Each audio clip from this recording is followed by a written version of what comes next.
cho nghe đi cho thì cái sữa nè thì có lối cả má cho mẹ lô khương thì là cú nghe mà thì là lẽ mẹ xì nhà mà làng hơn má cho nhà ngõ ha xì nhà mà lô mà lì mua mà ya mona nữ mà sa cơ khi ca yêu nè cho là cơ nghe nó mà ya mona là nữ mà nữ xa lá nha lô khương diêu nè cứ sẽ y phá ghé nhà nữ cô cười mò đồ yo nhi thì cái mà y khó cho mẹ nhà phò na bé té na hơ đỏ phé mà bị lá phé mi nữ cô cười sơ mà tua chỉ nữ cô bơ gió mai mưa ngã mà sơ mà lẽ tu lá nhà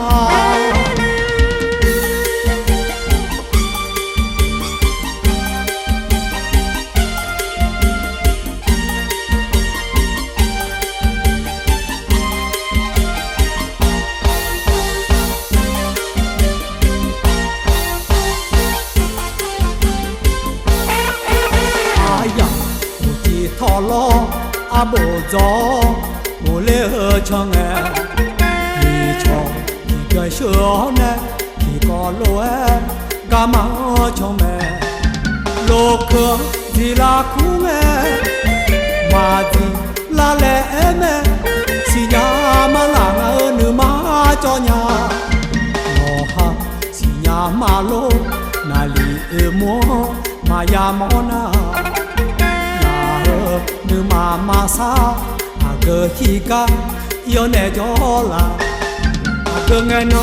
mà ya mona là nữ mà nữ xa lá nha lô khương diêu nè cô sẽ y phá ghé nhà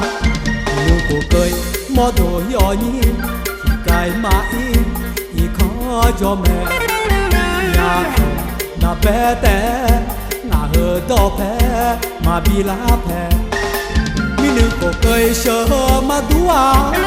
chỉ nữ cô bơ gió mai mưa ngã mà sơ mà lẽ tu lá nhà mà sơ mà